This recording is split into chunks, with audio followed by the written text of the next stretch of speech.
السلام علیکم دوستو، معلومات کی دنیا میں خوش آمدید۔ آج آپ کو جو میں معلومات بتانے کے لیے جا رہا ہوں وہ دنیا کا وحشی ترین انسان کے بارے میں ہے۔ تو دوستو، ویڈیو شروع کرنے سے پہلے اگر آپ نے چینل کو سبسکرائب نہیں کیا تو چینل کو سبسکرائب کریں اور بیل آئیکن پر کلک کریں تاکہ ہماری آنے والی ویڈیوز آپ تک پہنچتی رہیں۔ دوستو، ہلاکو خان جس نے اللہ کی طاقت کا مذاق اڑایا، پھر دیکھیے اللہ نے کیسے اپنی طاقت کا جلوہ دکھایا۔ دوستو، دنیا کا ظالم وحشی ترین انسان ہلاکو خان اپنے گھوڑے پر شان سے بیٹھا ہوا تھا۔ چاروں طرف تاتاری افواج کی صفیں کھڑی تھی۔ سب سے آگے ہلاکو خان کا گھوڑا تھا۔ ہلاکو خان کے سامنے قیدی مسلمانوں کی 3 صفیں کھڑی کی گئی تھی جن کو آج ہلاکو خان نے اپنے حکم پر قتل ہوتے دیکھنا تھا۔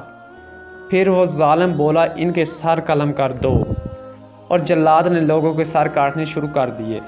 پہلی صف میں ایک کی گردن گئی، دوسرے کی گردن گئی، تیسرے چوتھے کی۔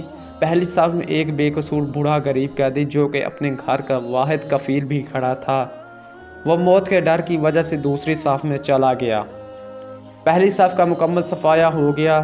ہلاکو خان کی نظروں نے اس بوڑھے کو دیکھ لیا تھا کہ وہ موت کے خوف سے اپنی پہلی صف چھوڑ کر دوسری صف میں چلا گیا تھا۔ ہلاکو خان گھوڑے پر بیٹھا ہوا ہاتھ میں طاقتور تلوار لی اچھال کر اس سے کھیل رہا تھا اور مسلمان کے قتل کا منظر دیکھ کر اس کھیل سے خود کو خوش کر رہا تھا۔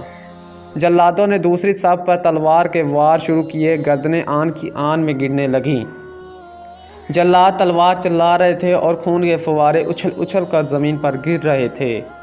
اس بوڑھے بابا نے جب دیکھا کہ دوسری صف کے لوگوں کی گردنیں کٹ کر اس کی باری بہت جلد آنے والی ہے تو وہ بھاگ کر تیسری صف میں کھڑا ہو گیا۔ ہلاکو خان کی نظریں بوڑھے پر جمی ہوئی تھی کہ اب تو تیسری صف آخری ہے، اس کے بعد یہ کہاں چھپنے کی کوشش کرے گا۔ اس بیوقوف بوڑھے کو میری تلوار سے کون بچا سکتا ہے؟ میں نے لاکھوں انسان مار دیے تو یہ کب تک بچے گا؟ تیسری صف پر جلادوں کی تلوار بجلی بن کر گر رہی تھی۔ ہلاکو خان کی نظریں مسلسل اس بوڑھے پر تھیں کہ کیسے وہ بے چین ہو کر موت کی وجہ سے بے قرار ہے۔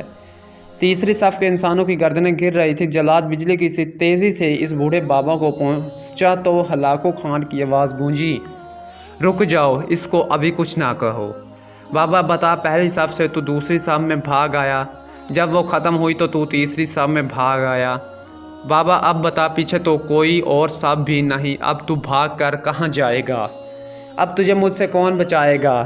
اس بوڑھے نے آسمان کی طرف دیکھا اور کہا، میں نے پہلی صف کو اس لیے چھوڑا کہ شاید میں دوسرے میں بچ جاؤں، لیکن موت وہاں بھی پہنچی۔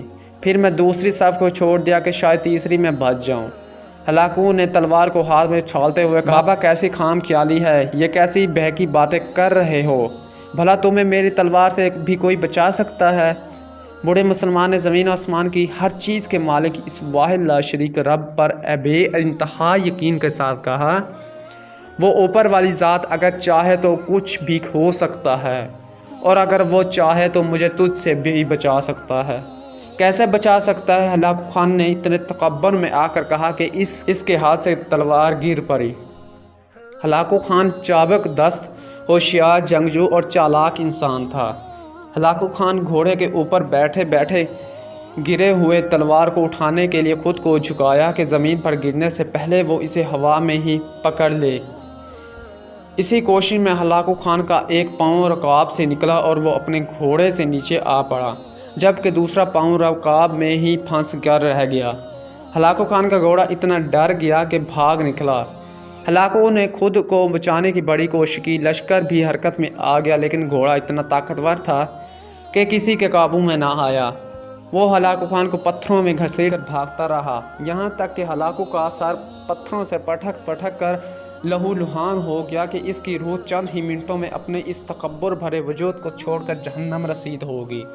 لشکر نے جب بے انتہا کوششوں کے بعد ہلاکو خان کے طاقتور گھوڑے کو قابو کیا تو اس وقت تک اس کا سر برے طریقے سے کچلا جا چکا تھا۔